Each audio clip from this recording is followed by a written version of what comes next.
Algo así tipo, ¿qué? ¿Cómo me aburro? Non te preocupes que despois xa fago eu. Ti tamén eres tuitera? Os Os meus seguidores solo lles gusta cando conto idiota.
Bueno, pois bos días de novo.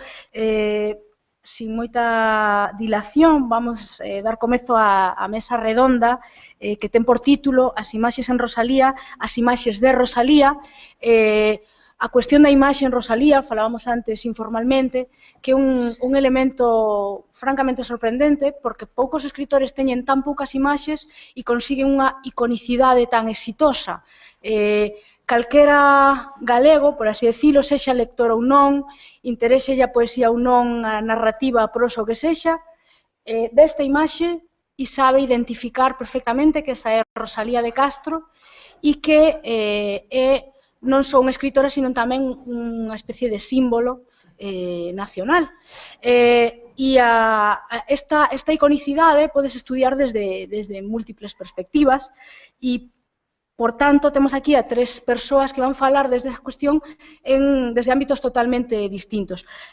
Comezará a falar Elena Miguélez, profesora de Estudos Hispánicos da Bangor University, que vai falar desde o punto de vista do patrimonio ou do legado de Rosalía, explorando a cuestión de como se creou e configurou a casa museo. Non teño aquí o título, pero se titula, leo desde aí, A Casa de Rosalía. Vale, pois xa o ledes, efectivamente, non hai máis que decir. Seguirá Arantxa Serantes, que é investigadora predoutoral da USC, que abordará a cuestión do pensamento na lírica rosaliana desde o punto de vista do existencial. E, finalmente, Fernando Pereira Bueno, profesor de Ciencias Sociais no IES Carlos Casares de Vigo, falará en concreto da cuestión da imaxe de Rosalía, desa iconicidade partindo da pintura, da banda deseñada, mesmo da imaxe en movimento. Doulle a palabra a Elena Miguélez, pero antes, e xa que estamos falando da cuestión de imaxe, hai aínda unha ausencia nesta imaxe de Rosalía, que é a imaxe fílmica, e vimos de saber que está comezando un proxecto sobre isto e, polo tanto, se despois hai tempo, sería de interese podermos falar un pouco desta cuestión do cinema, da televisión, con respecto a esta imaxe que de momento está así conxelada, pero que debería comezar a moverse, por así decirlo. Elena, cando queiras. Graciñas, Marta, e grazas tamén ao comité organizador deste congreso por convidarme a falar na sesión de hoxe. O traballo que vou presentar fai parte dun proxecto en curso no que estudo como o concepto de posteridade se ten administrado na historia cultural galega e Rosalía de Castro, obviamente, é un caso paradigmático nese asunto. E, como veremos hoxe tamén, a Casa Museo de Rosalía de Castro ten certa significación tamén se nos achegamos a ela dende o punto de vista de como se ten administrado a posteridade do legado rosaliano. Como seguro que sabedes, a casa a día de hoxe está sendo reformada, está aquí o presidente da Fundación para corrixirme se me equivoco, pero penso que esa reforma vai pasar ou está pasando xa por dúas fases, unha máis estructural e outra máis relacionada co propio discurso museográfico da casa. Entón, algunhas das cousas que vou comentar hoxe, o mellor xa non se poden ver na casa, ou non se poderán ver cando estea o proceso rematado, pero, bueno, sirvan estes datos para chegar o que se poida sobre a propia historia da casa. Ben, comezarei coas imaxes de dous homes falando dunha casa. A primeira corresponde a un óleo sobre lenzo co retrato de don Miguel Pardo Bazán Mendoza, último señor da Torre de Cela, alférez maior e rexedor perpetuo de Betanzos e avó paterno de Emilia Pardo Bazán. O retrato forma parte dos fondos que se poden visitar a día de hoxe na Casa Museo de Emilia Pardo Bazán. Se cadra non se pode percibir na imaxe, pero un dos motivos centrais, o motivo central deste retrato é que o retratado está redactando unha nota. E o contido desa nota é o seguinte: Coruña, 16 de febrero 1820. Referente a lo que hemos hablado en nuestra última visita, te repito, pondrás cuidado de conservar y mantener todo lo que pertenecía a esa mi casa. Miguel Pardo Bazán herda, tras a morte de seu tío paterno, varias casas fidalgas por Pontevedra e por Coruña, e pódese percibir, pois, tanto nese ton asertivo da súa nota, a función que esta tiña, e por ende o cadro mesmo, como testemunho fidedigno de propiedade, mais tamén de desexo de preservación dunha casa perante unha posteridade que se lle facía a altura bastante neboenta. Eran os anos despois do levantamento liberal na Coruña. A súa preocupación polo legado, pola propiedade, pola súa posteridade, deixase presentir nesa expresión ansiosa da posesión e ten un carácter ominoso se temos en conta que a morte deste home, a súa muller casaría en segundas nupcias e sería degolada polo seu segundo marido tamén por mor dunha trama intrafamiliar ao redor da administración da herdanza e tamén se temos en conta como a familia Pardo Bazán tamén se lle expropiou de algún xeito o Pazo de Meirás en 1938 por a man das autoridades franquistas do momento. A segunda imaxe que quero comentar dun home falando dunha casa concirne a mensaxe de fin de ano que o actual presidente da Xunta emitiu na noite vella do 2012. Os escenarios elixidos para as mensaxes de fin de ano de Núñez Feijóo semellan ter adquirido dende 2010 unha función de reactivación simbólica daqueles espazos institucionais que sofren certo desgaste de imaxe social. No 2010 emitiu a mensaxe de fin de ano dende a Cidade da Cultura e no 2011 emitiu a mensaxe de fin de ano dende o Parlamento de Galicia. As mensaxes, porén, a diferenza das mensaxes dende a Cidade da Cultura e dende o Parlamento, onde o presidente non facía referencia explícita ou demorada a eses lugares, na mensaxe do 2012 sí que abre o seu discurso cunha referencia directa á Casa Museo de Rosalía de Castro. De feito, a asociación co Rosaliano ocupa o primeiro minuto e medio da mensaxe, poderíase dicir que fornece un pouco o fío conductor de toda esta ata o final. A mensaxe avanzaba ensarillando motivos paradigmáticos do legado rosaliano como a negra sombra e tamén con algúns datos históricos. Unha das afirmacións que se escoitaron nesta mensaxe foi a seguinte: a súa negra sombra quedou para sempre como símbolo da fonda amargura dun tempo no que Galicia aparecía escurecida. no que a propia vaguidade das referencias, pois non sabemos moi ben a que tempo histórico se estaba a referir, a que escuridade, lle permitiu o discurso manterse nun plano polisémico onde predominaba o efecto estético, evocador, mas tamén a ambigüidade, a indeterminación ou a confusión cronolóxica. Non é a miña intención hoxe aquí afondar nunha análise discursiva do contido da mensaxe, mas sí que un entendemento nestas liñas, se que era intuitivo, nos axudaría a entender o porqué das reaccións inequívocamente iradas que seguiron a súa emisión. Moitas delas desenvolvéronse en blogs persoais ou en artigos de opinión. Chamoume a mí, por exemplo, a atención a reacción publicada polo escritor e investigador Miro Villar no seu blog As Crevas, que se titulaba Fora as vosas sucias mans de Rosalía, e, por tanto, evocaba o boletín publicado no 79 polo grupo de comunicación poética Rompente, no ano no que se lle dedicaba a Manuel Antonio, o Día das Letras Galegas, e tamén este boletín titulado Fora as vosas sucias mans de Manuel Antonio intentaba evitar que o aparato culturalizador do conflicto social e nacional en Galicia pois ás veces ten efectuado, non? Outras reaccións a esta mensaxe dirixíanse directamente á cuestión do estatus histórico da casa, que ficaba falseado no discurso de Feijóo como a casa natal de Rosalía de Castro e non como a casa de alugueiro na que viviu ela e os seus fillos, sobre todo nos últimos 3 anos da súa vida.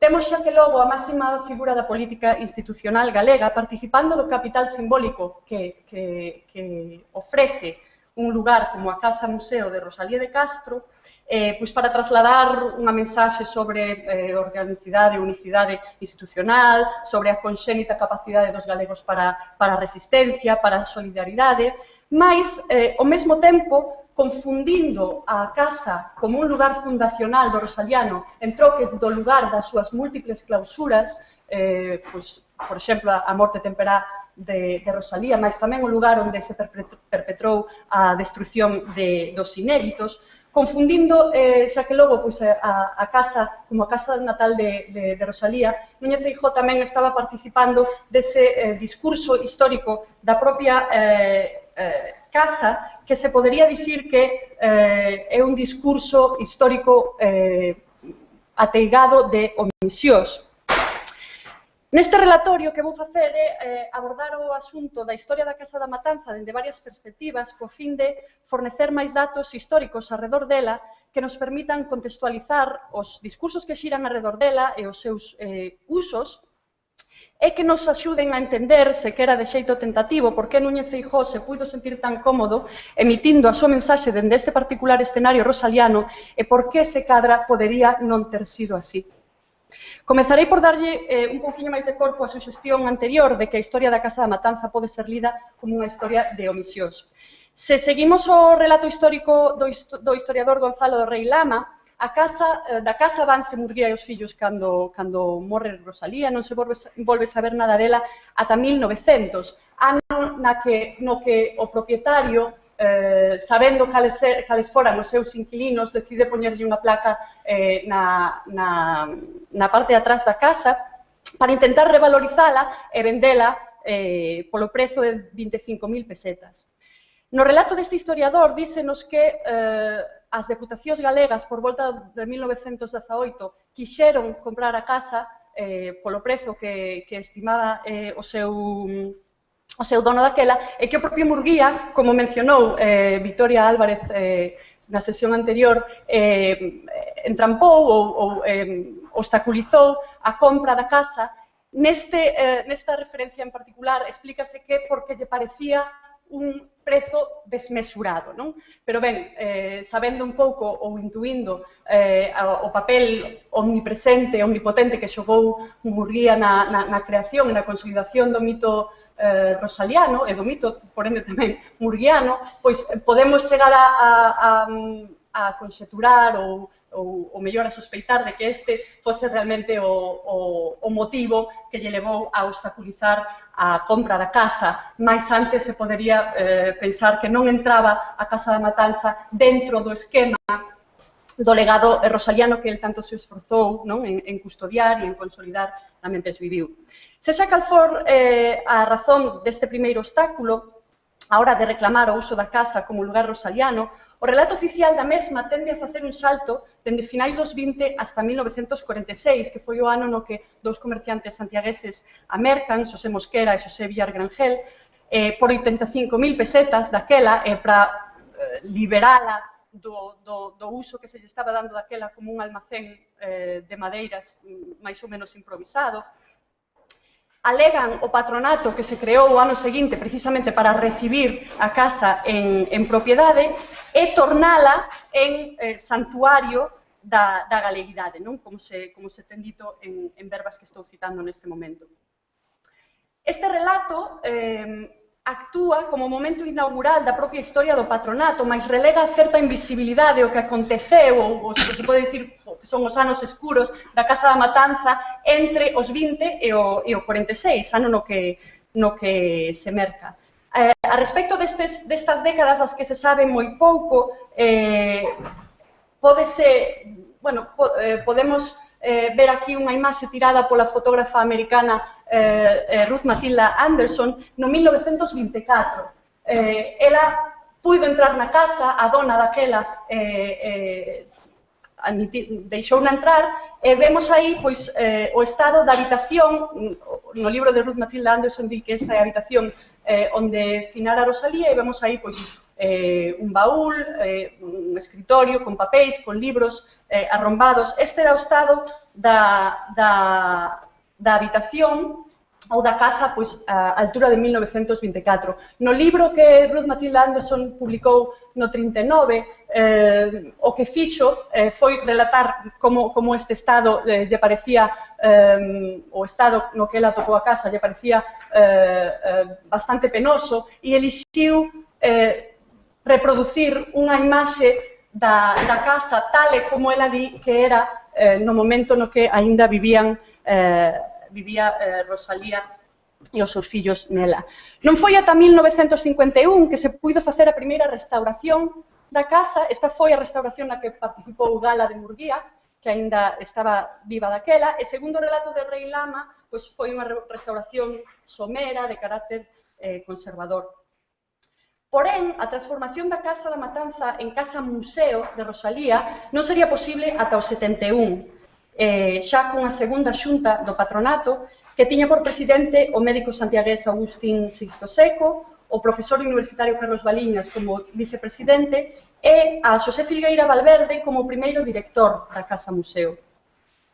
As décadas anteriores á conformación da Casa Museo caracterízanse por unha certa invisibilidade, un certo esmorecemento do uso deste lugar rosaliano, pois determinado, segundo os propios relatos dos historiadores, por unha endémica falta de recursos.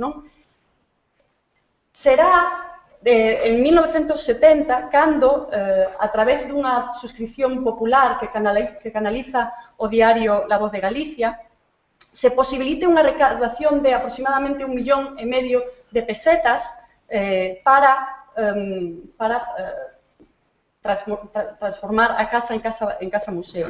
Alrededor desta, falarei dentro dun cachiño desta suscripción popular, pero tense forxado alrededor dela certa invisibilidade, certa imprecisión. O propio Rei Lama no seu libro di que foi a propia Voz de Galicia a que iniciou esta suscripción popular, cando en realidade se tratara dunha proclama que fixera o coreógrafo folclorista Xosé Manuel Rei Viana no acto de entrega do Pedrón de Ouro en maio de 1971. Na nova relacionada coa Casa de Rosalía, o 31 de maio de 1970, vemos como a carón das achegas económicas que se pedían que fixese a xente para que a casa pudese ser restaurada, se pedían tamén mobles, obxetos contemporáneos para poder personalizala de algún xeito. Todo, leo un extracto desa nota que tedes aí, publicada na Voz de Galicia, las gentes amantes de nuestras cosas, que son más de lo que se supone, colaboren no solo con donativos en metálico, sino también con aportaciones de muebles y objetos de la época de Rosalía, todo cuanto pertenezca al tiempo en que vivió aquella insigne figura. ya se le buscará acomodo, ya le buscará acomodo la persona que haya de encargarse deste menester de amueblar e vestir la casa de la matanza. Ben, tal petición, non só a de achegas en metálico, senón tamén a de mobles e a de obxetos, podémola, se cadra, tomar como indicio da propia conciencia que o patronato tiña dos valeiros que asexaban o proceso de transformación da Casa da Matanza en Casa Museo de Rosalía de Castro. Estes valeiros ían, dende o feito mesmo de que o corpo de Rosalía xa non estaba enterrado, obviamente, nas inmediacións da casa, e que non existían dentro dela, non estaban dentro dela xa obxetos nin mobles contemporáneos. Algunhas das solucións museísticas que se implementaron daquela semellan dialogar con esta conciencia do valeiro, con esta conciencia da ausencia, non? Nos propios materiais textuais e discursivos xerados arredor dela, pódense rastrexar os efectos desta dialéctica entre a necesidade de conformar e amosar un contido, que é unha característica obviamente inherente a calquera feito museístico, e as carencias que boicoteaban ou que esburacaban este desexo ou este proxecto, non? Creo que se pode interpretar a intensidade coa cal a Casa Museo, os discursos dentro e arredor da Casa Museo teñen dialogado coa función mitificadora do rosalianismo como unha forma de resolver estes valeiros. A elección de Filgueira Valverde neste sentido non foi fortuita. Por exemplo, no seu libro Con Rosalía de Castro no seu fogar, publicado unha das primeiras publicacións do patronato, Figueira Valverde vai enfiando un a un os tropos característicos do mito rosaliano, o motivo religioso do cadáver incorrupto que se exhuma, tamén o mito da encarnación da alma galega na figura de Rosalía, imaxe que adoito se utiliza como neste caso para estereotipar ou desmobilizar ao pobo galego a través do tropo do lirismo étnico, frases como temos dito que Rosalía de Castro é como unha encarnación da alma do seu pobo e de Galiza pode ben dicirse que é un pobo lírico. Isto estaba no libro de 1974. Nunha visita que fixen á casa no verán, podíase ler esta nota, esta plaquiña na entrada do que era antes a Sala das Ofrendas, que penso que agora xa non está, pero que bebe deste discurso da identificación de Rosalía co pobo galego, non? Vedes aí esa fotografía. O vocabulario cristián da encarnación tamén é característico noutros dos discursos adxacentes á Casa Museo, que son aqueles concernintes á figura de Maruxa Villanueva, que foi a coidadora da casa dende 1974 ata a súa morte no 98.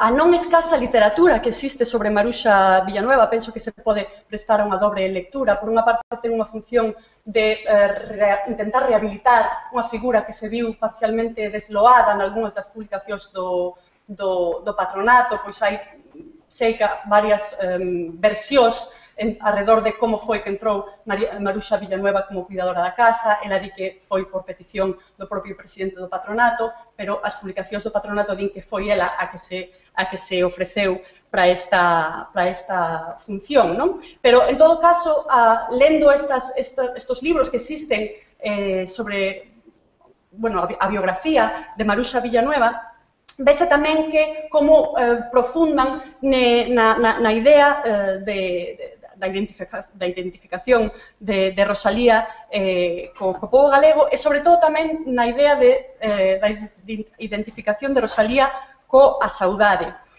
Ao mesmo tempo, tamén se traballa moito nestes textos a idea da Casa Museo como un santuario, como un lugar de peregrinaxe, onde chegaban visitantes galegos a revivir ou vivir unha emoción. Esta é unha cita sacada dun destes libros que existen sobre Maruxa Villanueva, onde vedes precisamente esa idea da casa de Rosalía como un lugar de peregrinaxe onde galegos de todo o mundo, non só a xente que vive aquí, podía ir a recrearse nesa emoción. O imaginario e vocabulario cristiáns aparecen, por tanto, como unha peza clave no proceso, se non de encher, si acaso de cimentar os ocos que se fixeron patentes no proceso de transformar a Casa da Matanza en casa museo. Nos textos guieiros da casa, mesmo nos discursos que fixo o seu segundo presidente, Sisto Seco, na cerimonia de apertura, describe esa casa como un lugar ao cal Galicia inteira pode vir nunha piadosa romaxe. E o propio Filgueira Valverde convida aos visitantes a entrar nesa habitación onde finou a autora como nunha capela. Se contrapoñemos este corpus aquel formado polos relatos das visitantes foráneas a casa, abrolla tamén esa conciencia, en algúns casos sospeita, da ausencia ou do baleiro. O primeiro que puiden identificar a este respecto aparece no libro de Pere Ginferré, no Dietario de 1981, traducido por Basilio Losada o castelán no 84, onde lle dedica unha entrada á súa visita á Casa Museo. E di así: podemos ver ahora este cuarto. Non se trata, desde luego, de un cuarto habitado por alguien. Se ha convertido en un museo, en un lugar de peregrinación, onde aparece pois, esta sospeita de que se operou posiblemente unha perda nesa transformación da Casa da Matanza en Casa Museo. Outro libro no que aparece ou no que se fai ese relato da visitante foránea a casa é o de Teresa Pamies, Rosalía Noguera, traducido tamén ao galego. A súa visita á Casa Museo aparece descrita cun vocabulario suspicaz, cauteloso, di: o mar non se ve desde la Matanza, compre ter moita imaginación para crer que este é o marco onde se consumiu a poetisa entre as poutadas do cancro. Un relato máis recente é o que apareceu no 2011, escrito pola xornalista Ángeles Caso, La Casa de los Poetas Muertos. Este é un relato un pouquiño máis positivo, na medida en que a visitante sí que relata como se sentiu engaiolada polas solucións museísticas da casa, e di pois dunha muller que di personifica el alma gallega. Ben, non quixera rematar sen pararme nunha lectura histórica máis pormenorizada dun dos lugares comuns xerados arredor da Casa Museo, que é o de que Rosalía de Castro e a Casa de Rosalía é de todos. Nas palabras do primeiro presidente do patronato, ata a propia mensaxe de Núñez Feijóo de fin de ano e outros usos máis recentes que se lle deron a casa, temos en mente, por exemplo, o da pasada celebración do Día da Muller, vemos que as numerosas reaccións en contra de que este sexa un espazo de cuxo capital simbólico poida participar tamén o presidente dun goberno autonómico que ten actuado de xeito manifestamente destructivo co patrimonio cultural galego, pois ten sido problemático. Gustaríame falar do diferente contido e resonancia histórica que pode adquirir a idea repetida de que a Casa de Rosalía é de todos se volvemos ao dato da suscripción popular que permitiu, que fixo posible que a casa se restaurara para o seu uso como casa museo. Ben, cando na hemeroteca consultei os números da Voz de Galicia referentes a esta suscripción popular, aparecía case todos os días, con poucas excepcións, unha notiña, normalmente na páxina 8 do diario, das achegas que fora facendo a xente durante case ano e medio. Como dixen, xuntáronse 1.500.000 pesetas das daquela. Había achegas de todo tipo, de colexios, agrupacións profesionais, de asociacións culturais, moitísimas, de achegas individuais, de persoeiros, escritores da época, pero había tamén achegas que aparecían anónimas, xente que firmaba simplemente dicindo un galego, unha galega, xente que asinaba cos seus alcumes de familia, xente que asinaba como uns galeguiños pobres, 200 pesetas, e tamén había achegas que se veía claramente que estaban feitas en clave de reivindicación política, había achegas feitas en nome da memoria de Ángel Casal, había achegas feitas en nome da memoria de Castelao. Entón, enténdese, lendo aqueles documentos, que a suscripción popular que permitiu a transformación da Casa da Matanza en Casa Museo realmente foi unha suscripción popular transversal na que participou moitísima xente. Este carácter transversal da suscripción aparece un pouquiño escatimado nos discursos da inauguración da casa, na que había unha nutrida presenza institucional e militar. As fotos que vos reproduzo aquí non son as da misa, as do acto máis institucional que se fixo ao principio, senón as dos discursos que se leron na propia casa, onde vedes que había moitísima xente. E, como digo, escatimouse un pouquiño o recoñecemento de que esa transformación se fixera grazas ao pobo. Deuse as grazas ao arquitecto, deuse as grazas á empresa que se ofreceu para facer as obras do xardín, pero non se lles deu as grazas ao pobo. E atreveríame a dicir que a día de hoxe a idea de que a casa realmente a fixo posible esa suscripción popular non forma parte do coñecemento común que temos sobre a casa. Ben, o último que quero dicir é que se volvemos a este dato da suscripción, moitas veces o que ten pasado é que no discurso que se xerou alrededor da casa, o seu propio discurso histórico, se ten escatimado esa faceta máis batalladora, máis autoconsciente e verdadeiramente receptiva a nivel social do rosalianismo.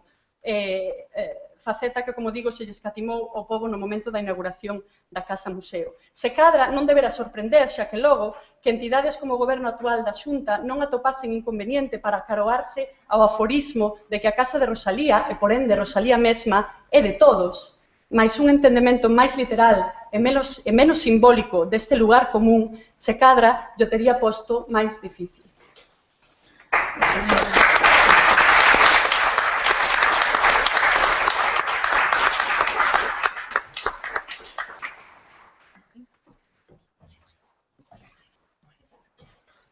Bueno, pues ante todo quiero dar las gracias ao comité organizador por invitarme. Para mí é un privilexio hoxe estar aquí.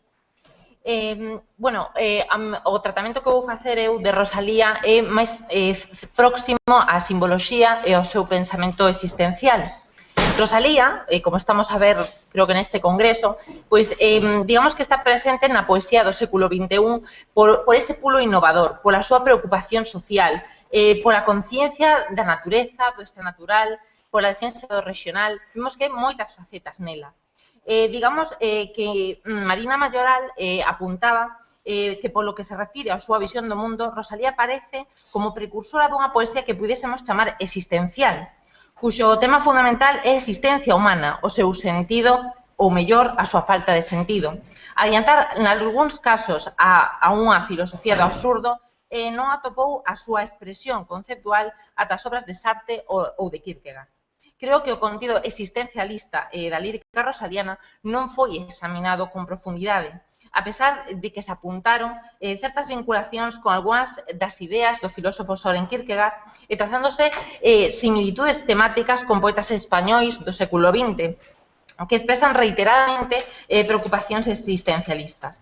Neste caso, incluso vou ir un pouquiño máis alón e vou tratar de sistematizar ese existencialismo rosaliano a través de María Zambrano. Digamos que unha das preguntas que me fixen eu mesma cando quería abordar este tema é que cabe a posibilidade de concebir a unha Rosalía de Castro pensadora? Ou máis ben estaríamos sobredimensionando a unha figura cuxa repercusión cínguese a un ámbito moi delimitado, tal como apuntan autores como Bryce Meister ou Poulain. Pois esta pregunta ten unha resposta moi definida, e é que o impacto de Rosalía foi tal que de entrada foi eclipsando todas as demais valencias. Solamente ata o ensaio colectivo, Sete ensaios sobre Rosalía, publicado en 1952, é cando se supuxo un fito decisivo para a atención filosófica da súa obra, igual que despois no Congreso do Centenario en 1985, que foi o recoñecemento da súa universalidade. Ademais, pois interesa comprender aquilo que o mundo simbólico expresado por ela nos dá que pensar.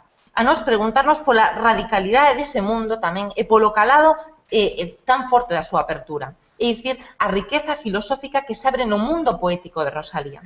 Mais, cales son, entón, as influencias filosóficas de Rosalía? Esa é outra pregunta que me facía. É certo que non hai unha filosofía propiamente romántica, non? Pero as ideas que configuran a estética do romanticismo teñen a súa orixe nunha concepción do home coa natureza, que só atopa explicación nos filósofos que anteceden e son contemporáneos das primeiras manifestacións románticas. Neste sentido, Kant, na medida en que restableceu o celme da gravidade filosófica que radica no interior do ser humano, describindo a cousa así e o fenómeno da cousa a través do imperativo categórico, pois que apela directamente á conciencia do individuo, pois entón chegamos a unha idea como a que propón Schelling, non? E a súa filosofía da natureza, que provocaban ese reencontro co ser primixenio, privilexiado e a súa identificación coa natureza mesma nunha sorte de intuición intelectual como síntesis entre un e o todo. Segundo a profesora Catherine Davis, tamén advértese unha influencia do krausismo. En Rosalía, pois, estaba ben ao tanto do novo espírito de reforma que pretendía reconstruir a nación sobre unha base filosófica que remodelaría a conduta e máis os principios éticos do individuo e da sociedade. En personaxes como o Cabaleiro e das botas azuis, pois bosquexa un ideal que a humanidade debe seguir, que é o que conduciría ao progreso e á gloria futura. O mesmo Cabaleiro é unha personificación do bello ideal krausista, ao que Sanz chamara o principio armónico, dunha armonía real e do irreal, do home ideal e da natureza do espírito. Aí é onde se contrapón, non? Partindo da inmediatez absoluta do eu xunto ao medio, non? Xunto á natureza. Francisco Rodríguez, por exemplo, propón xa unha vinculación co animismo panteísta, cos socialistas utópicos, Comte e Stuart Mill. Eu non coincido especialmente con esa lectura, porque non concibo a Rosalía como a filósofa da historia. Mais ben, quixera colaborar coa redención social e denunciar as injustizas do seu povo. Pero non tiña as categorías actuais, digamos, para sistematizar ese pensamento, barra, eu diría, case ideoloxía, como se tratara dun activismo político militante. Incluso Nel Rodríguez apunta que a fascinación da experiencia estética acaba sendo en Rosalía unha auténtica revelación ontolóxica, unha verdadeira patria de verdade, e creo que iso é co que habería que máis ou menos quedarse, non? De feito, hai autores como Celestino Fernández de la Vega, García Sabel, Rof Carballo, que fan referencias alusivas nos seus traballos á aplicación á poesía de Rosalía dos criterios interpretativos de Heidegger e aplicados incluso á poesía de Rilke, non? Ao que convierte en poeta menesteroso no tempo da morte dos deuses. Dende aí se pode lucubrar e coser a claridade de evidencia para chegar ao non ser, á zona de oscuridade e de penumbra, que sinte o vértigo e a angustia da nada. Polo tanto, esta é un pouco a perspectiva máis ou menos apropiada do pensamento rosaliano á filosofía personalista e ao existencialismo. Rosalía desenvolve os seus poemas de xeito relacional. Encontramos esa saudade que non é máis que fondura da persoa, riqueza de conciencia. E sen esta inmanencia autotransparente da persoa, sería imposible un verdadeiro encontro cos outros. Este é un pouco o nexo de unión que atopei coa pensadora María Zambrano, a cal, pois, por suposto, aporta a visión feminina e contemporánea que pouco a pouco vai penetrando nesa simboloxía e no estado anímico de Rosalía. Algo que farei alusión un pouco máis adiante, non? Porque antes gustaría un pouco ver pois o primeiro que se advirte un pouco en Rosalía cando entra en contacto os poemas e o seu medio natural, non? Entón, é cando se apunta esa ambigüedade, non? Rosalía sabe que entre a palabra que di e a naturaleza e a súa personal interpretación da mesma interponse coa súa propia soidade persoal. Entón, para Søren Kierkegaard, a estrutura da existencia humana é o punto que conversen cotidianamente dous polos en conflicto, como explica en A enfermidade mortal. O ser humano é unha síntese do infinito e do finito, do temporal e do eterno, de liberdade e de necesidade, en resumo, unha síntese. Nalgúns dos seus poemas, a naturaleza preséntase como un reflexo do estado de ánimo en tensión entre o temporal e o eterno. Bien pudiera llamarse, en el estío a la hora del mediodía, noche en que al hombre de luchar cansado, más que nunca le irritan de la materia la imponente fuerza y del alma las ansias infinitas. Neste sentido, pois, o di Gómez Montero nunha das súas ponencias no Congreso que aludía anteriormente, non? Entón, encontramos pois, situacións existenciais diversas en Rosalía. Por unha parte, vemos ao ser individual, non? No que as únicas cousas que existen son os individuos, é dicir, o abstracto parece non existir. Encontramos unha persoa dialéctica, porque tamén dialoga con nós con eses poemas, porque non hai diversos componentes que se deban sintetizar.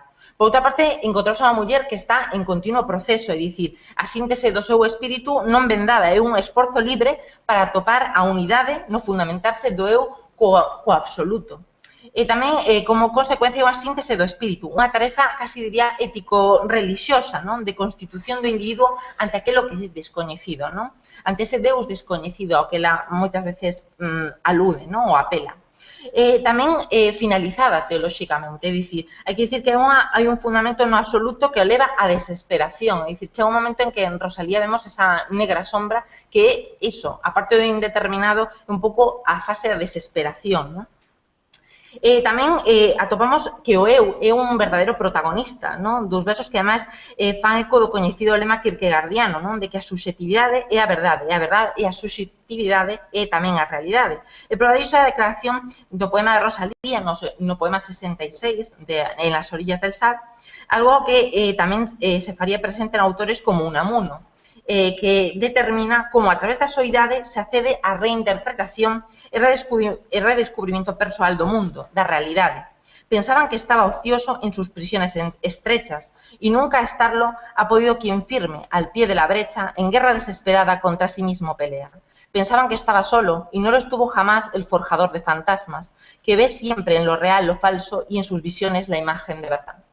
O ser humano constitúese, segundo Kierkegaard, nunha realidade dialéctica, non? Constituída por ese corpo-alma, non? Entón, o ser humano é cando descubre esa angustia, a esencia do espírito, esa categoría inherente e irrenunciable da condición humana. Rosalía sabemos que viviu apesadumbrada, non? Pola conciencia tanto social como persoal. Entón, afecta nela un sentimento de culpabilidade ante todo o que lle acontecía. É unha declaración psicolóxica de Rosalía.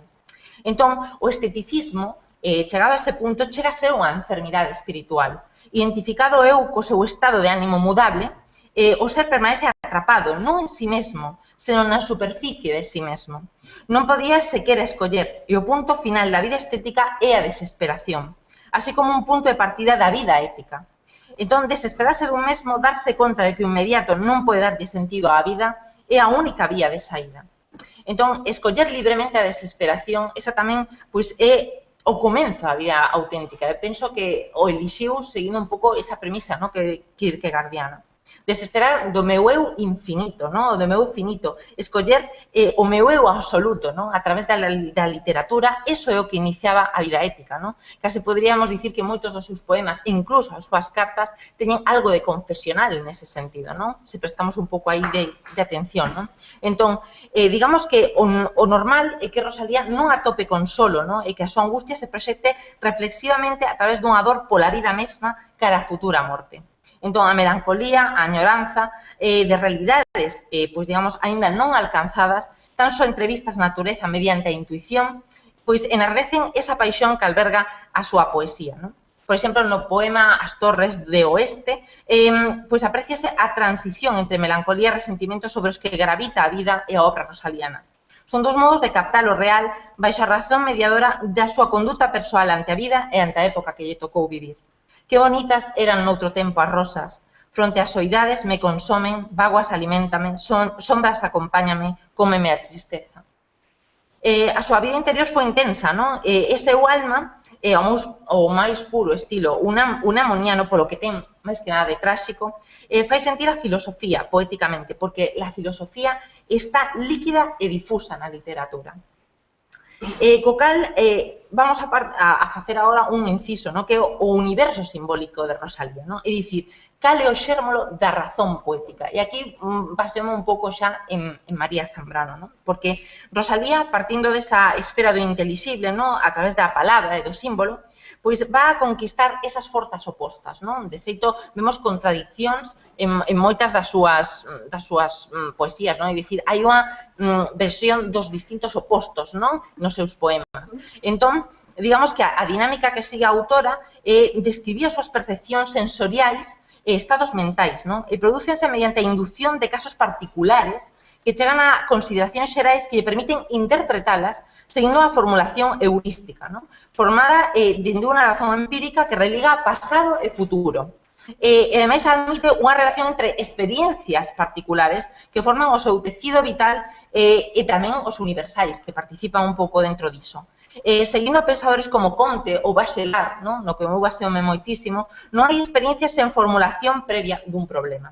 Co cal, a percepción xoga un papel relevante como mecanismo que selecciona as conxeturas e as expectativas propias dende as cales o coñecemento preexistente transfórmase ao tomar conciencia da identificación no que o paso decisivo é a verificación reflexiva do seu valor metafísico.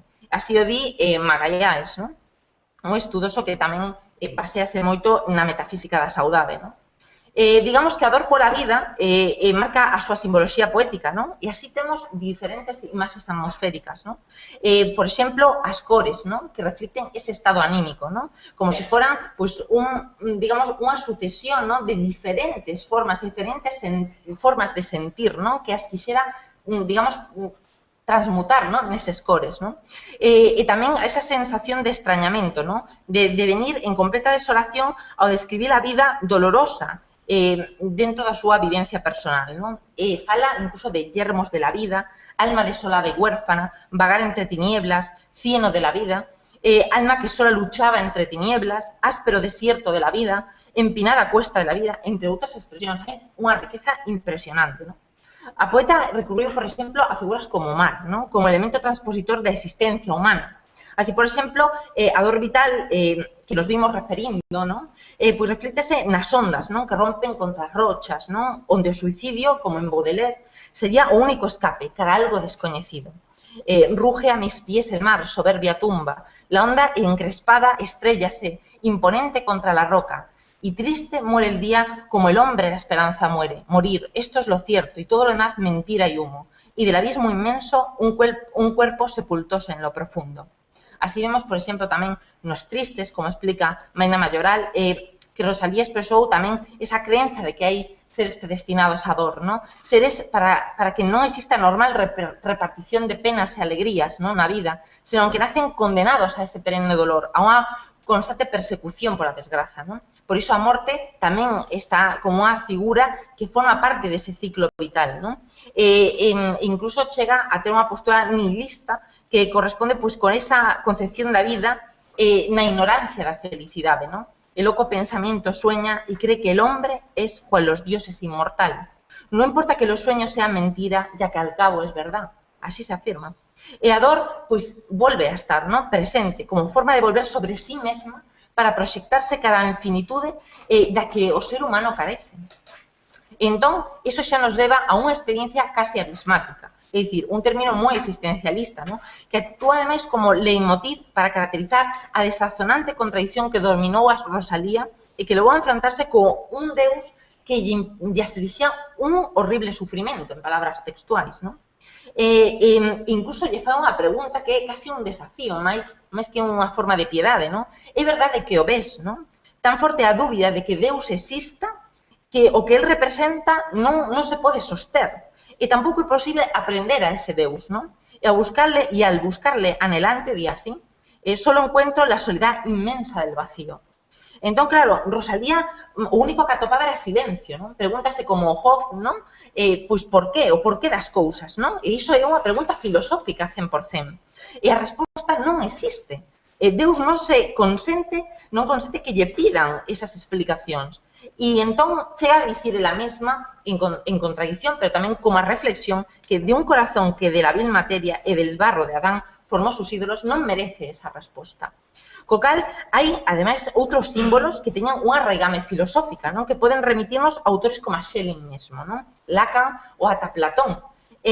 Iconos como o amor, non? O amor é a idea da espiña cravada, que é unha, digamos, unha das metáforas coñecidas, non? Aluden ao amor mesmo, claro está, pero que unha banda nos empurra a outro, non? A outro e condúcenos tamén ao punto privilexiado, un termo moi filosófico no sentido zambraniano, non?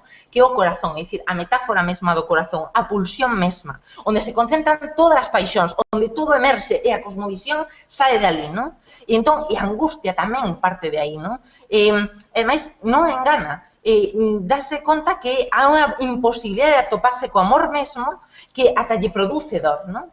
Entón, a superficialidade dese amor romántico que non profundiza nas emocións non a patentiza ela sí que o sinte verdadeiramente, non?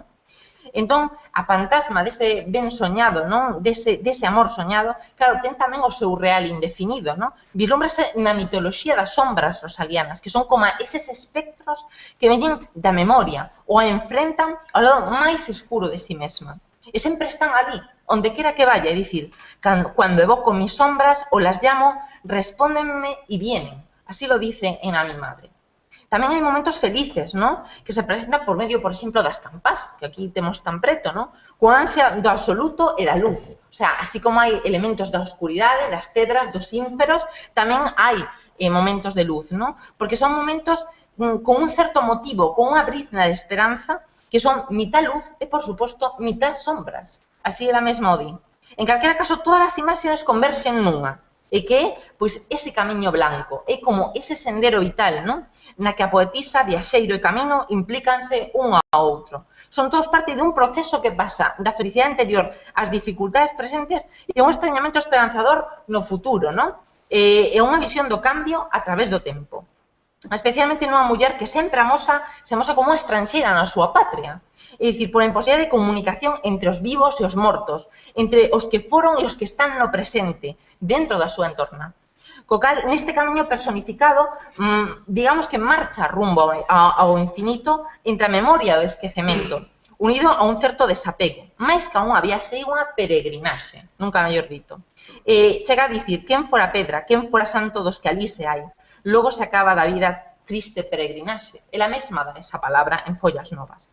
Entón, aí é cando dime conta que realmente o poema é un sistema, é dicir, non fai falla grandes teorizacións, grandes, como fai moitas veces a ciencia neste sentido, non? Que fai grandes teoremas e grandes sistematizacións que logo ao final pois quedan nun método vacío de contenido moitas veces. Entón, digamos que neste caso o poema xa en si o leva, non? Digamos que a filosofía poética de Rosalía Castro pode reactualizarse a través desa razón poética zambraniana. O Temblor, por exemplo, que é un manuscrito que adica a Rosalía, que para min é xenuíno, non? Digamos que é unha cousa grande que descubrín, non? En María Zambrano, manifestou o seu interese pola lírica rosaliana e así o fixo constar pois, nese artigo, ademais de contar cos seus libros na biblioteca persoal, non?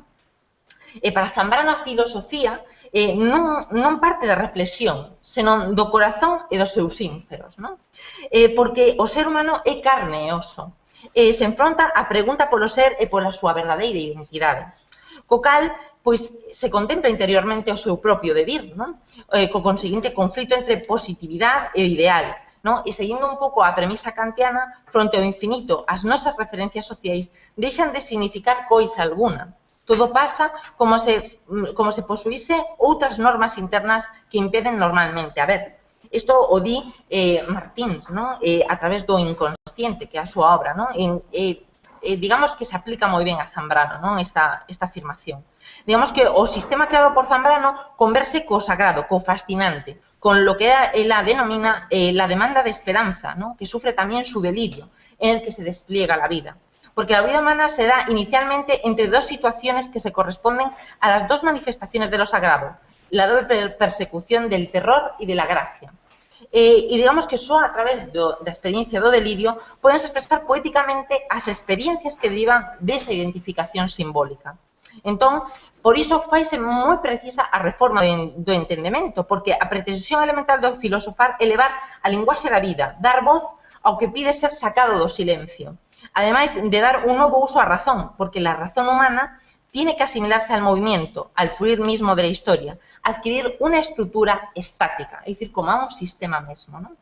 Entón, coinciden ambas, digamos, en que o espírito poético, o nous poéticos, pois sostiene a poesía e a filosofía ante a nostalgia de un tiempo primordial. Y el lenguaje sagrado derivado del mismo unifica al hombre con el mundo que consolida el vínculo entre vida y pensamiento. Eso é o que di textualmente María, porque é o punto de partida crítica ao racionalismo moderno, que constitúe un dos eixos da razón poética, digamos que cuxo impulso creador nace da necesidade dun saber integral onde religión, poesía, filosofía han de ser de nuevo miradas con una atención dispuesta a recibirlas en lo que tienen de común y en lo que tienen de irreductibles. Claro está. De ese modo, la filosofía encontraría unha xustificación, un continuum, ¿no?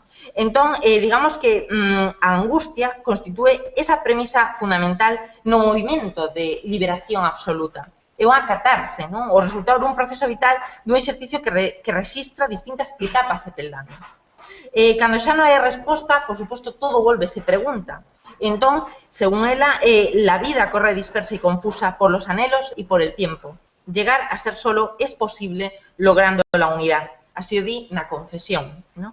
María Zambrano. Entón, aí está un pouco a necesidade de contarse a sí mesmo. Ao modo realizado, por exemplo, de San Agustín, coa idea da confesión, que é un xénero que Zambrano trata de recuperar, ¿no? A través dunha lógica do descubrimento, ¿no? Tendo como razón mediadora, pois, a palabra mesma, ¿no? Representan un mundo de intimidad sin palabras, donde ha de reunir una oculta e insensible armonía, donde debe encontrarse la raíz de toda guerra, donde la paz no es cosa de pactos ni compromisos, pues no es cosa de derechos ni leyes, sino de una deliciosa armonía, que una vez destruida es ingobernable tumulto, rebeldía sin término. É un pouco por iso polo que moitas veces se lle asume esa rebeldía a Rosalía de Castro. Zambrano argumenta que o exilio é esa ofrenda de coñecemento, un exilio que non solamente é, pois, digamos, co natural, pois, a un punto, ¿no? Ou a un lugar, ou a un destino, senón que é tamén ese autocoñecemento persoal. É unha forma de sentir aquilo que se padece, faise necesario describir os silencios da casa, do rumor, ese zumbido de abellas que van e veñen, purifican e tamén acompañan. Marque recolle o río do xentío, de que uno va sen marcharse, sen perderse, ao pobo, andando ao mesmo tempo que os vivos e os mortos, por suposto. Entón, pois, digamos que se recordamos os versos de Rosalía do coñecido poema Adeus ríos, adeus fontes, pois atopamos ese adeus gloria, adeus contento, deixo a casa onde nacín, deixo a aldea que conozo por un mundo que non vin. Deixo amigos por extraños, deixo a veiga polo mar, deixo, en fin, canto ben quero, quen puidera non deixar. E tamén un sair de si, pero tamén un deixar, non? De ser. Entón, esa presenza, esa desnudez, ese ton confesional, pois expresan esas emocións, non? Entón, é unha loita co cotiá, non? Cando di, por exemplo, esa idea da esencia máis profunda dentro do transcurso existencial, non? Cando di eso de ánimo a quen múdase Dios lo axuda, e aunque agora imos de Galicia lonxe, veres queres que tornemos ou que medran os robres. Mañán é o día grande, ao mar amigos, mañán Dios nos acolle. Nos sembrante alegría, non corazón no esforzo e a campa armoniosa da esperanza. Hai, como vemos, dous exilios. Hai un exilio que o físico, o que se sinte, o que ve na situación, ¿no? De Galicia naquel tempo, ¿no? Na que os homes marchanse e as mulleres quedan, ¿no? E sinten esa anguria. Pero tamén hai ese exilio interior, ¿no? Do mal que se vive naqueles tempos e tamén do que un pretende buscar coa súa propia existencia, ¿no? Co cal, remato con estas breves sentencias, quizáis o ser de Rosalía pode resumirse en 3 palabras: Galicia, música, poesía e un só corazón para expresar saudades.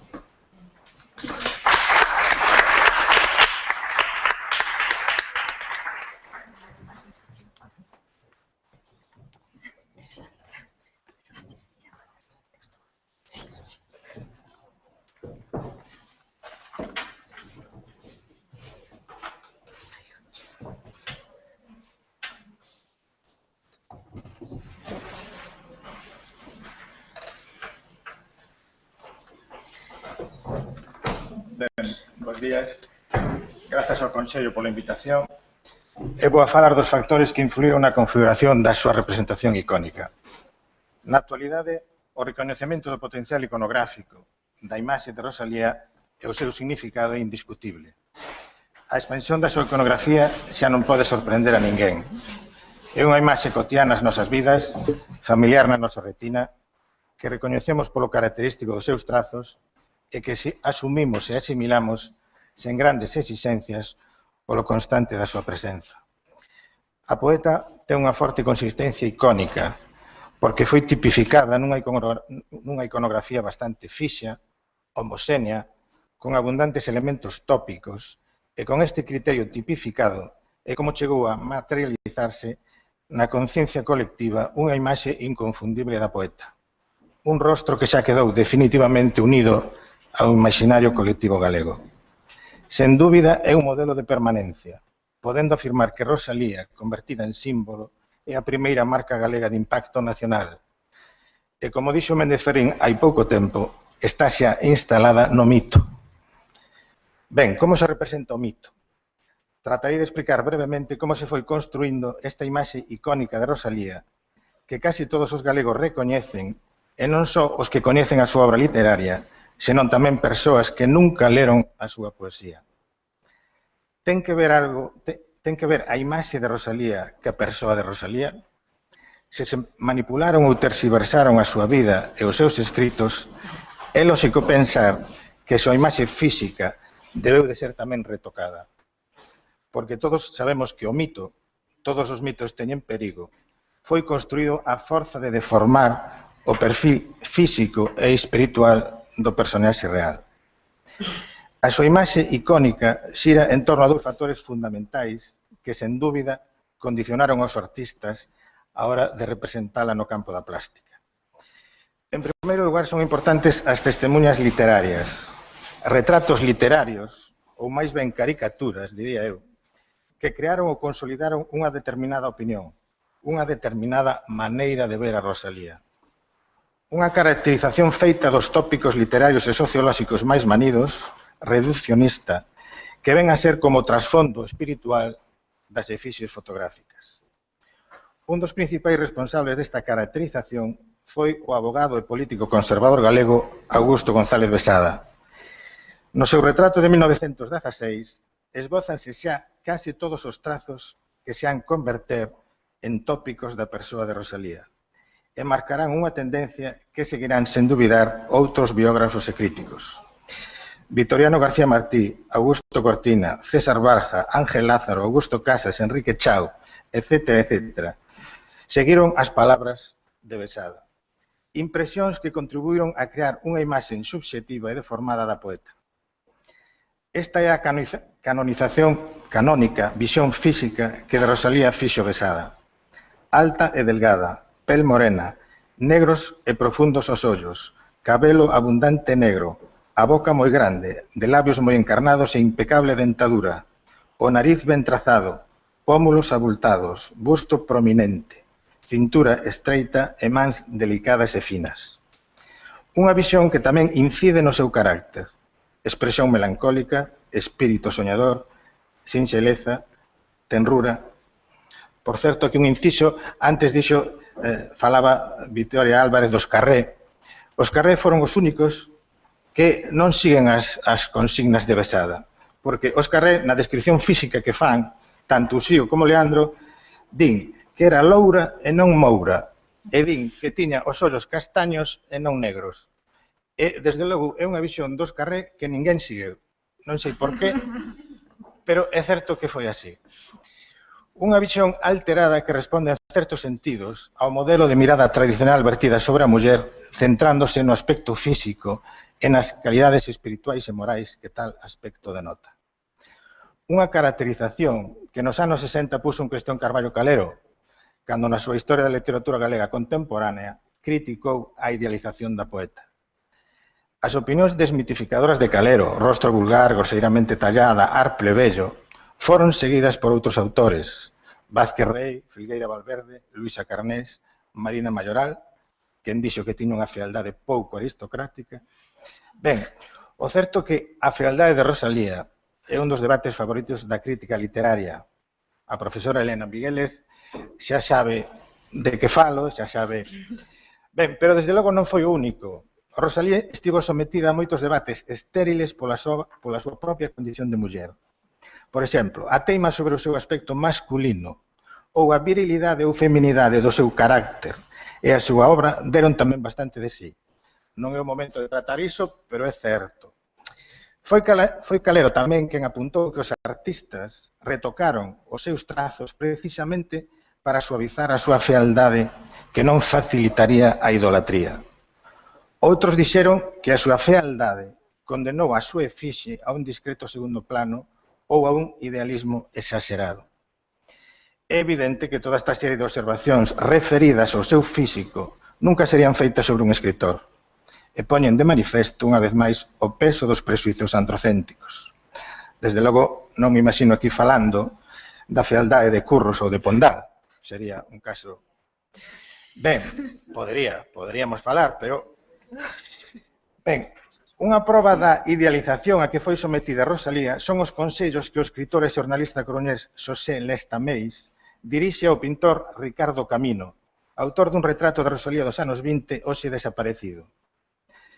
Di Lestameis, as grandes figuras representativas dun país, cando son levadas ao lenzo para mostralas á consideración daqueles que as veneran e non chegaron a coñecelas persoalmente, deben poetizarse con doces pinceladas, que, sen roubarlles o parecido, deixenas libres de toda dureza e de todo xesto ingrato, por moi real que este fose no orixinal.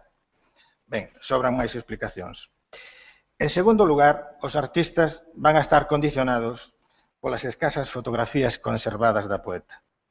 Fundamentalmente estas dúas, que acabaron por caracterizala para sempre. Fotografías que foron reproducidas en todas as formas imaginables, en xornais, libros, revistas, para ilustrar os artigos da poeta. Destas dúas fotografías icónicas, brotou a máis sólida e persistente familia de representación rosalianas. Un rostro no que resaltan os ollos, a boca grande, os pómulos marcados, uns rizos que caen sobre a fronte e un xesto resignado de certa tristura. Representación perpetuada con pequenas variantes ata os nosos días. Detalles iconográficos estéticos que xa apuntara Azorín a comezos do século pasado. A fotografía con toucao de plumas é a primeira fotografía de Rosalía que viu a luz reproducida nun medio de comunicación. Foi dada a coñecer por Waldo Insua no Eco de Galicia da Habana de 1895. A súa publicación causou un grande desgusto a Murguía. Sabemos da súa forte oposición á difusión da imaxen da poeta antes e despois da súa morte, que, segundo dixo, fixo por expreso desexo de Rosalía. Considero que, así como a pobreza de datos biográficos axudou a lenda, a negación a reproducir a súa figura e a escasa iconografía conservada contribuíron tamén de xeito involuntario a reforzar o mito.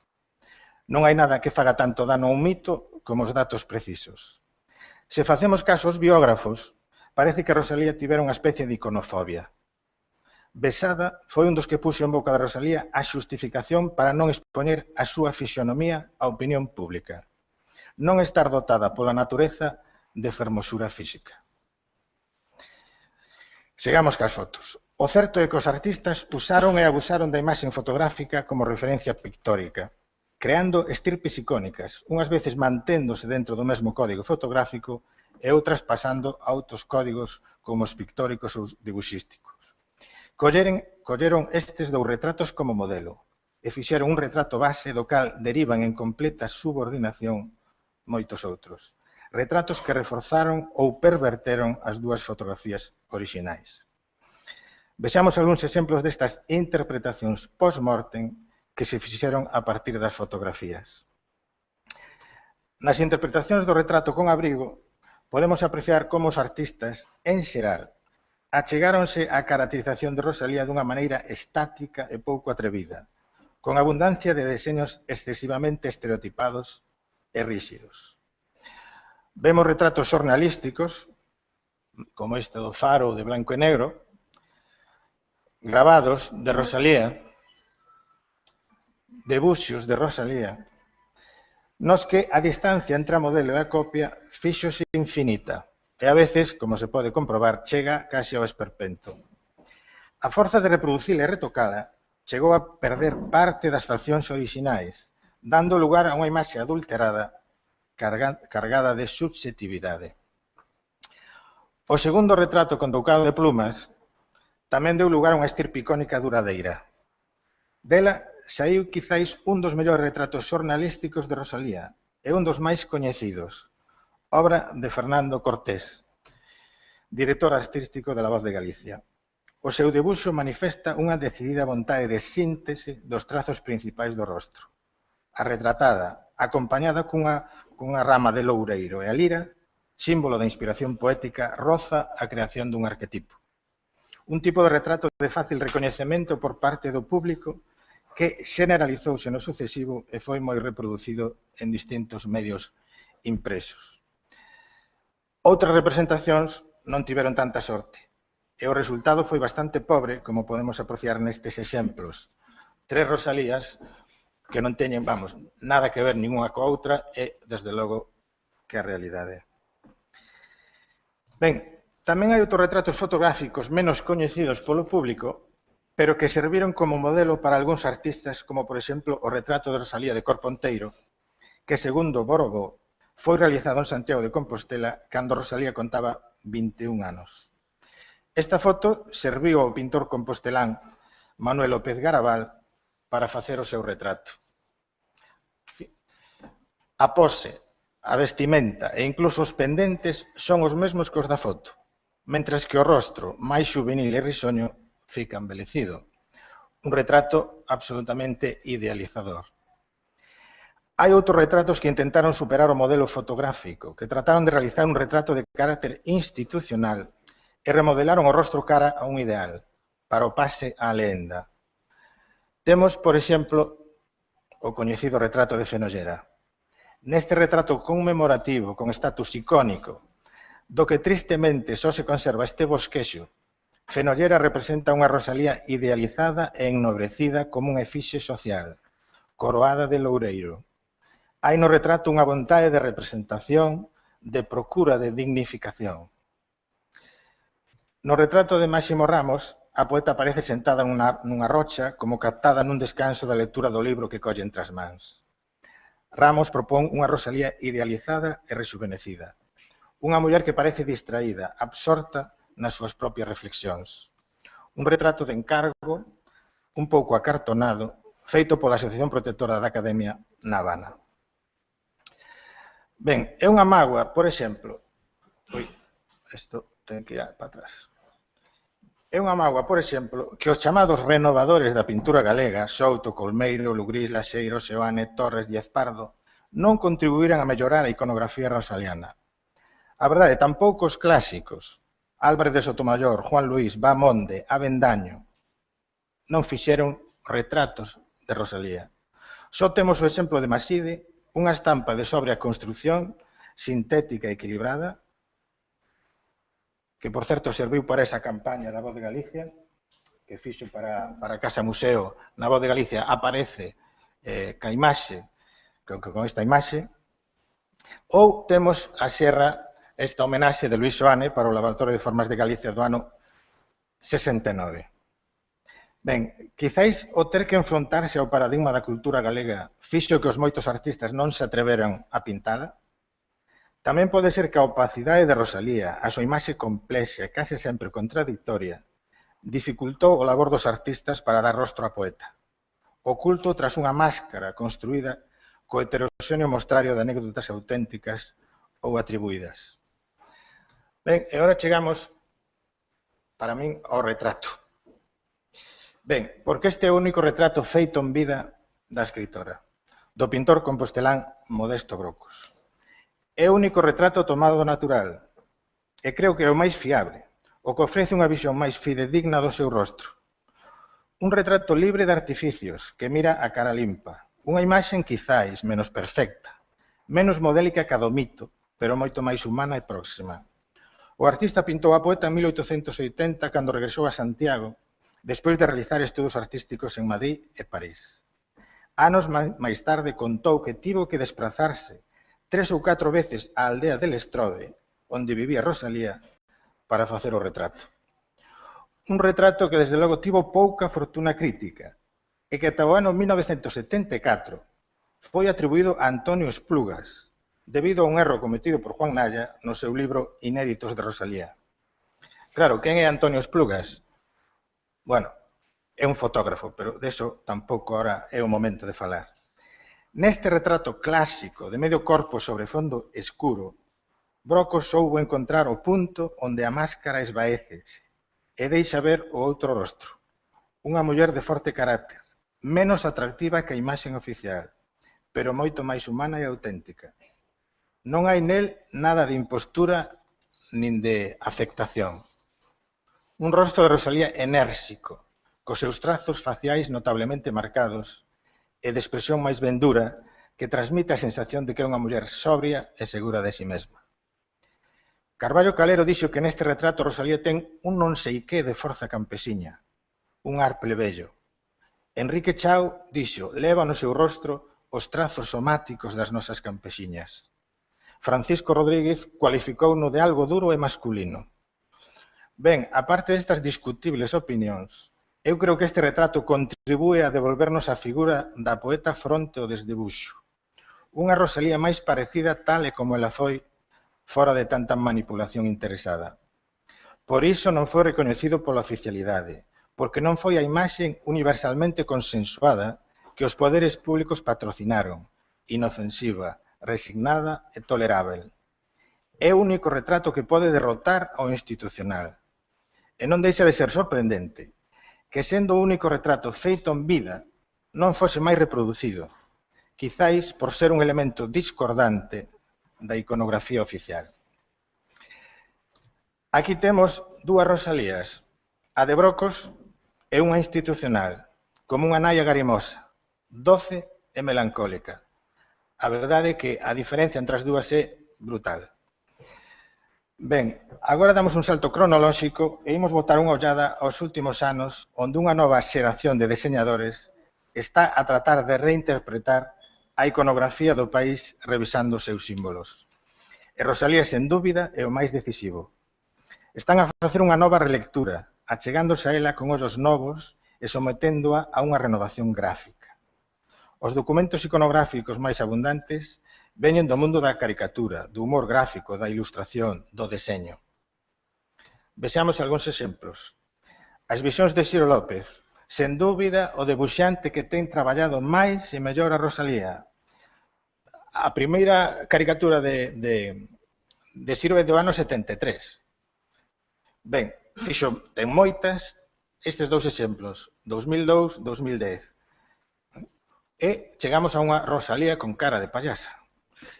Ou a caricatura de Jacobo Fernández, que claramente está inspirada na factoría DreamWorks. Recorda moito a Shrek, aos personaxes de Shrek. Digamos, se collemos a Fiona, pois, desde logo, un aire ten un aire. Ben, e chegamos á caricatura de David Pintor, aí con Cantares Gallegos, que David Pintor tamén ten un algo simpsoniano. Os Simpson tamén fan e influen, desde logo, nestas visións. Ou tamén os humoristas gráficos. As visións dos humoristas gráficos, por exemplo, Pinto e Chinto, con alusións a fenómenos meteorolóxicos, tomando como base os poemas de Cantares Gallegos. Ou a viñeta de Leandro e as ilustracións na revista satírica Retranca, referidas ao conflito lingüístico provocada pola Xunta. Ben, esta composición que fan de Rosalía ca lingua do Rolling Stone está moi conseguida. Pero ben, tamén Rosalía serve para a mofa. Aquí, camisetas con Rosalía de Castro que circularon e circulan por aí.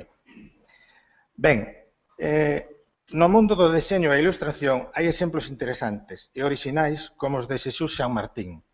O primeiro en achegarse á estética pop. Ahora que falamos tanto do Rei Centolo, sempre, ahora estamos todos contentos co Rei Centolo, porque o Rei Centolo xa fixo a estrela pop.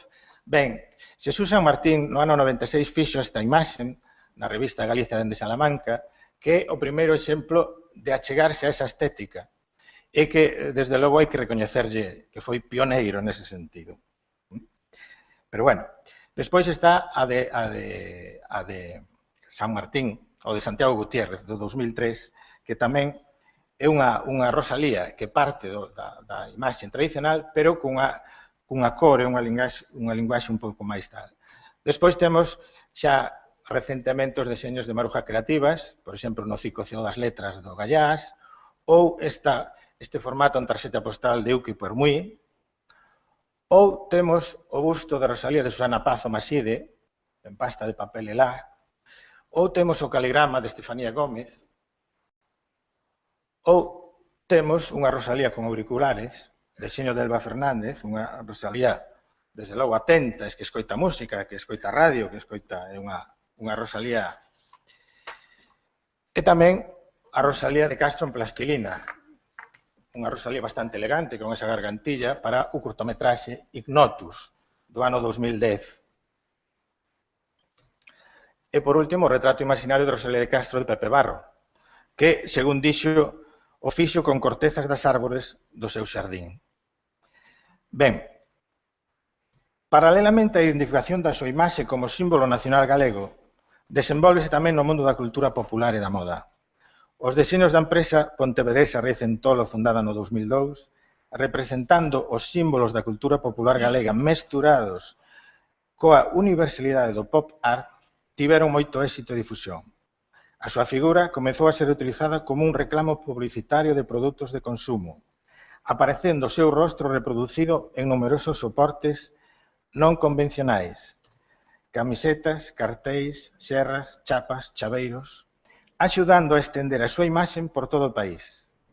Imaxe que incluso serviu tamén para campañas contra a violencia de xénero. Nas sociedades modernas e posmodernas é frecuente atopar o mito ligado á esfera do consumo, como un produto máis da cultura de masas. Neste proceso, a imaxe da poeta vai pouco a pouco banalizándose ata formar parte da vida cotiá como mercadoría de consumo. Rosalía vai camiño de se converter en marca de si mesma, e desde logo é un valor seguro de marketing. Pode chegar a padecer unha sobreexposición como xa lle pasou a outros mitos. E esperemos que non acabe sendo vítima da imaxe. Na actualidade, vemos a súa imaxe reproducida en pratos, cerámica de Castro en botellas, aguas Cabreiroá conmemorativas. Vemos a súa imaxe en broches, deseño de luz de arriba, e incluso en recortables de Ana Costas que recordan as antiguas bonecas de papel ou mariquitas para cambiar os vestidos. Ben, eu creo que todo o material icónico que xerou xogou un papel importante na súa extrema popularidade e visibilidade e contribuiu á súa transformación nun símbolo cultural e nacional. Remato xa, o acervo artístico que xerou, sexa cal sexa o seu valor ata o momento presente, segue constituindo un desafío aberto ao plasmar en imaxes a figura da poeta. Hai unha imaxe da poeta á altura do mito. A imaxe inesgotável de Rosalía resiste, porque se algo foi, é única. Grazas.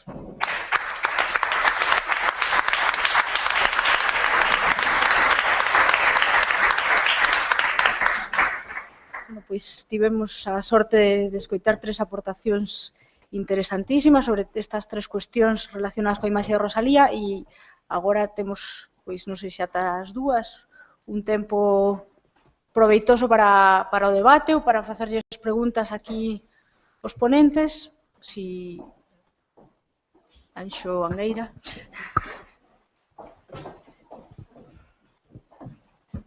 Moitas grazas. Parabéns aos tres polas vosas achegas que me parecen extraordinarias.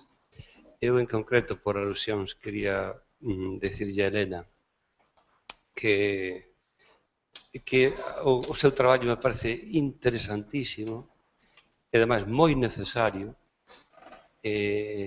porque hai que reconstruir, efectivamente, cal é a historia desa casa. É unha historia apaixonante, porque tamén é a historia de Galicia, a historia do galeguismo, da nosa resistencia, das nosas miserias, das nosas grandezas.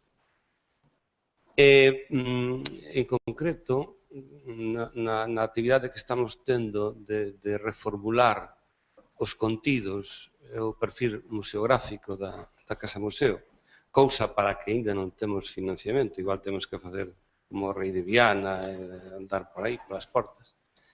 E queria dicir que no noso proxecto contempla se dedicarlle un espazo da casa precisamente a isto, a historia da casa.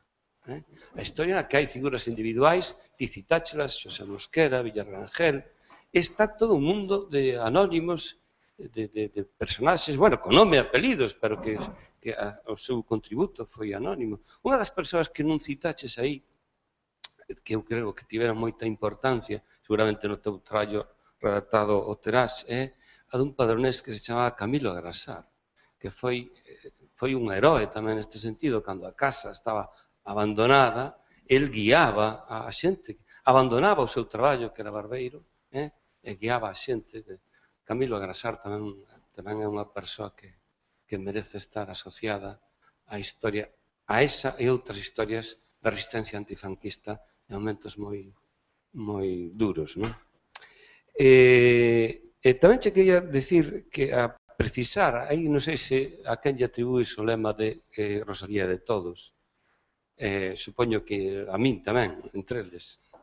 Bueno, sí, eu asumo, ese un lema co que eu accedín á presidencia diante da xunta dos patróns e patroas da Fundación. Un dos lemas era ese, é dicir, temos que pensar que Rosalía é de todos, que Rosalía non é nin sequera da Fundación Rosalía de Castro, é dicir, Rosalía está aí fora, está aí, e Rosalía é dos rosalianistas, é dicir, de Pilar, de Dolores, de María Sante, de López Sante, de María Sabreiro, de Ana, é de todos, e non é da academia, é de todos, é dicir, e non é dos escolares, que tamén é de todos, é dicir, e na nosa actividade que podamos realizar neste tempo, refírome á Fundación, iso foi o que quixemos facer no pouco que fixemos, que é, por exemplo, abrir Rosalía e a Fundación ás redes sociais. É dicir, eu creo que esa é a nosa filosofía, non? A Facebook, a Twitter, e demais, ti participas moi activamente aí. É dicir, e abrila, é dicir, nas poucas actividades que levamos feito, unha delas foi abrila, por exemplo, aos gaiteiros. A Rosalía tamén é dos gaiteiros. E vincular aos gaiteiros, aos que estén ciscados por todo o país e por lonxe, vinculalos á figura da Rosalía de Castro. E o noso proxecto vinculalo aos mariñeiros, aos que navegan a vela pola ría da Arousa. Por que non? É dicir, tamén é deles, é de todos.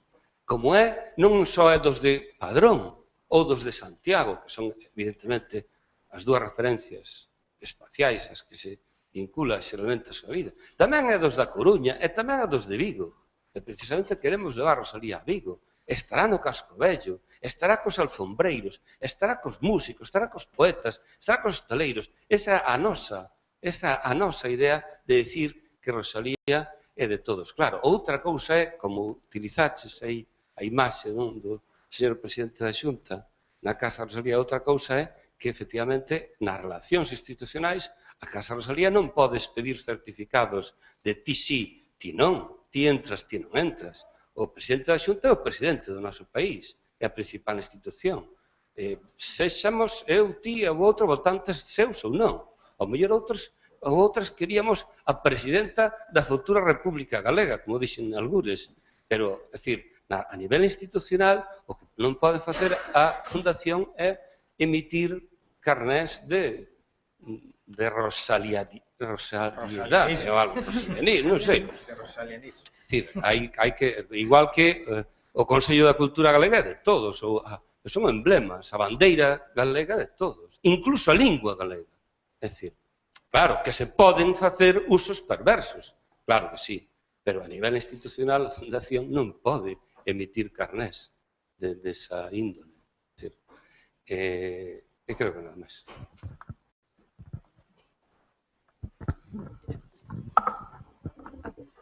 Eu quería agradecer ás relatoras e relatoras as súas intervencións e quería facer unha observación sobre algo que dixo Fernando Pereira. Bueno, e ademais unha reflexión. É curioso que unha escritora como Rosalía, que foi que protexeu tanto a súa imaxe pública, non? E que era tan pouco proclive a mostrala, teña convertido nesta marca que efectivamente é agora. É un fenómeno moi digno de estudio e que a min me interesa moito. Sobre esa disparidade entre o que di Carré e o que din todos os demais acerca da imaxe de Rosalía, hai que lembrar que cando Carré presenta en 1912 a súa biografía ao concurso, o certame de Pontevedra, escribe sobre iso, di que Rosalía é alta, delgada, morena, más mujer por el cuerpo que por los años. Despois, cando publica esta biografía no Boletín da Academia en 1926, di que é alta, non moi delgada, rubia, más mujer por el cuerpo que por los años. Aquí está a man de Murguía, que informou a Carré de certos pormenores que el tiña interese en que quedasen claros, ou en el, dicir, ser o informante, non, de Carré. A clave está aí, na intervención de Murguía nesa biografía de Carré.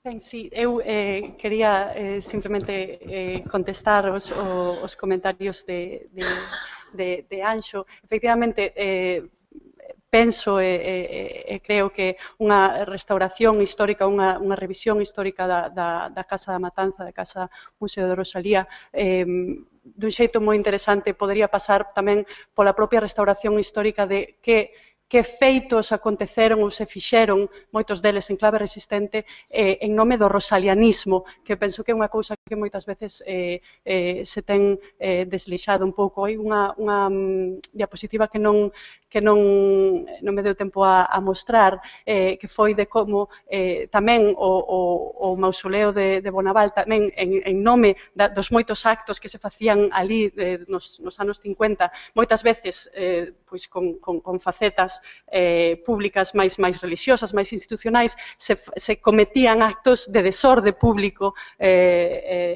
A diapositiva que tiña aí para mostrarvos era en concreto de Xaime Isla Couto, que foi arrestado 3 meses por proferir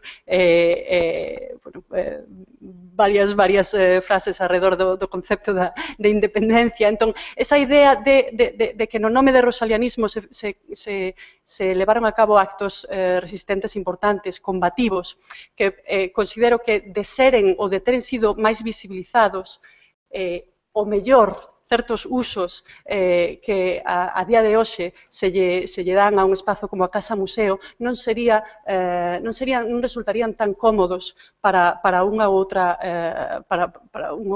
perspectiva política. Por suposto, non concordo completamente, ainda que non é o meu lugar concordar, por suposto, na potestade que tedes vos dos usos que se lle dan, pero a mí o que me interesaba como investigadora era chegar a entender non porque se lle permitiu a entrada, senón porque se preferiu ese uso, porque se elexiu ese uso neste ano, alén da referencia á conmemoración de cantares gallegos. Por que esa casa e non outra? Por que ese espazo e non outro para desenvolver certas mensaxes. Bueno, pues simplemente era como investigadora o que me interesa é que usos políticos, trazar os usos políticos que se lle teñen dado a certos tropos do rosalianismo. E a idea de que Rosalía de Castro é de todos é certamente moi repetido. A min, como investigadora, non me interesa discernir de a quen pertence, senón que uso se lle deron a esa frase. Simplemente foi un pouco o que intentei trazar hoxe. Onde se ubicou a imaxe que ti tiñas é unha imaxe concreta dentro dun espazo que hai dentro da casa, é a habitación de Murguía, é dicir, é a habitación dos libros, é a habitación do escritorio. Por que se escolleu tamén ese lugar dentro da casa e non outro? Eso tamén habría que eu me refería a Fernando.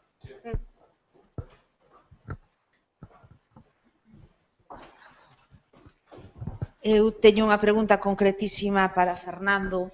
Bueno, quería pedirlle que a partir de agora inclúa nesa viaxe por a iconografía rosaliana a nosa, a do Congreso, que nos gusta moito. Creo que lle pon moi ben o ramo, non, a esa evolución. Que son totalmente ignorante en cuestións de historia da arte, e, polo tanto, é unha pregunta concreta, a ver se me pode responder, igual non.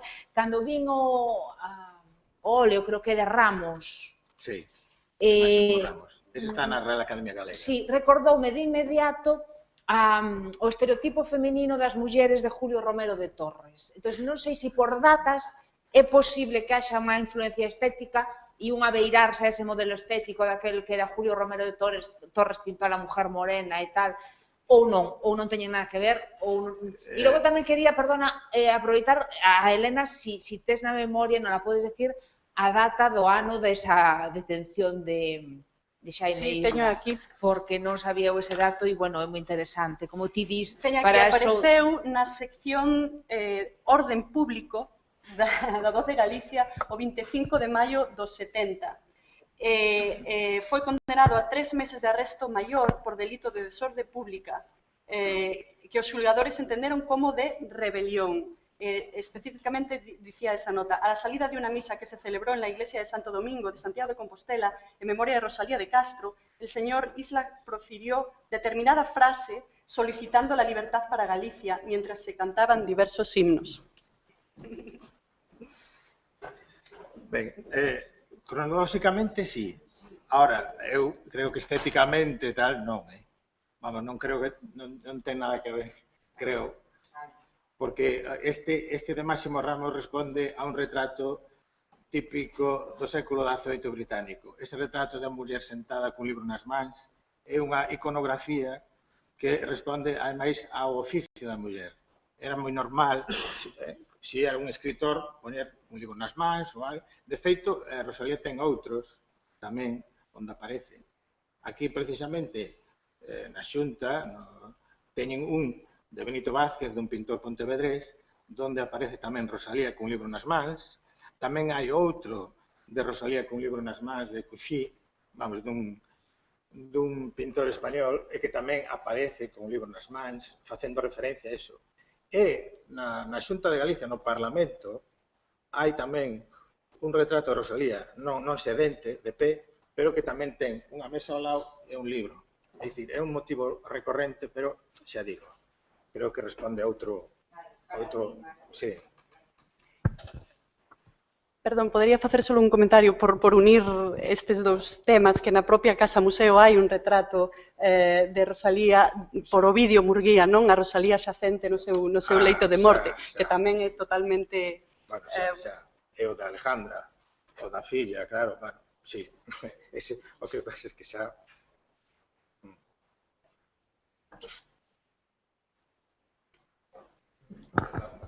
Falaches da imaxe esta de Rosalía, gustaríame que falara un pouco por que existe esta imaxe, co título ese última, unha nova ollada, non? Porque a min a sensación que me dá é que como ten algo de Che, non? Carai.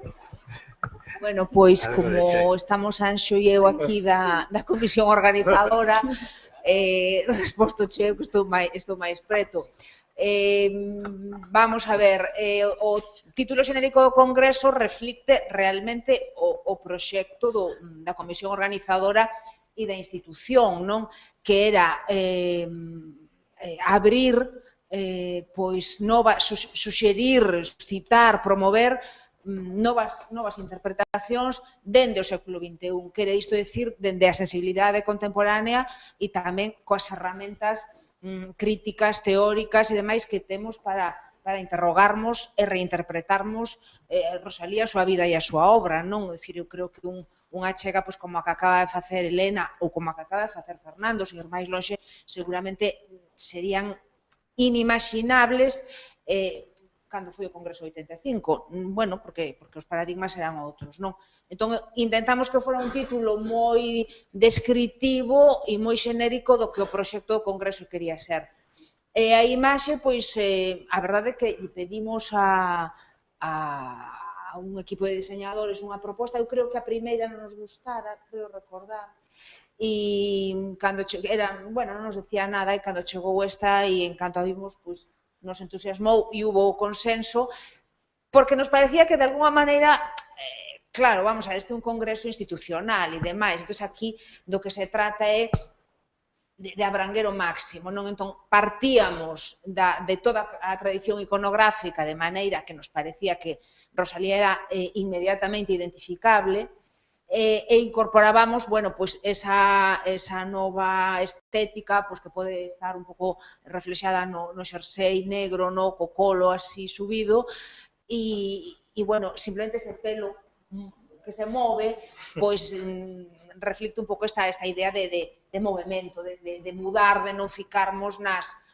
bellas lecturas, nas bellas interpretacións, de que Rosalía camiñe polo século XXI coa sociedade galega. Esta era un pouco a lectura que nos facíamos e como houve moito consenso, nos gustou moito, pois nada, aceptámola enseguida, amadriñámola enseguida.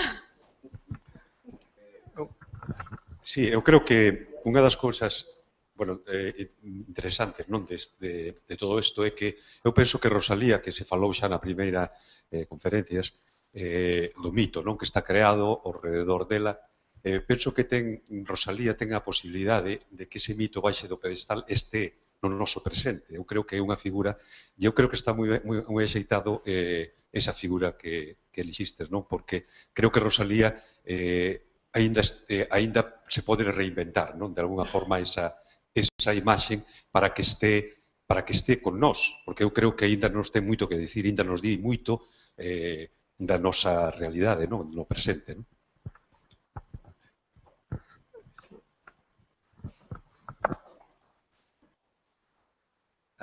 Eu digo que cada xeración ten a súa Rosalía, é a forma de vela, e desde logo está claro, é infinita, e cada xeración representará a Rosalía dun xeito, dunha maneira, e vai a cambiar, e vai a mudar, e vai a estar sempre, porque o mito vai a estar sempre aí.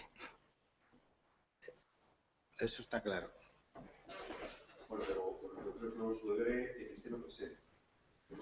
Non, xa, digo, pero claro, no presente é que despois cada xeración que veña fará unha relectura de Rosalía, unha interpretación, unha imaxe nova, etcétera, etcétera. Eso vai a seguir así sempre. Non sei se podo falar eu... Moderadora non debería, pero sempre fago, así que lo siento. Para destruir mitos tamén hai que utilizar o humor. E unha Rosalía cómica tamén creo que é moi necesaria. Houve un personaxe en Galicia, un programa de humor da televisión de Galicia, na que había unha Rosalía, pois, así unha muller de carácter, digamos, e por aí habería que tirar tamén, para romper os mitos tamén hai que aprender a rir deles e desmitificalos, obviamente, por medio da risa. Hai unha frase moi tal que dice: non hai nada máis mitificante que a labor dos desmitificadores. Eso é así. Rosalía é un mito omnívoro que se alimenta dos mitificadores e dos desmitificadores. E así vai a seguir sendo. E todo o que se diga sobre ela, eso, a favor, en contra, etc., eso igual, vai a favorecer o mito. Por iso falo dun mito omnívoro. Se alimenta de todo. Pois, se non hai máis aportacións, pechamos esta mesa. Recórdolles que ás 4 reanudamos o Congreso e moitas gracias por vir.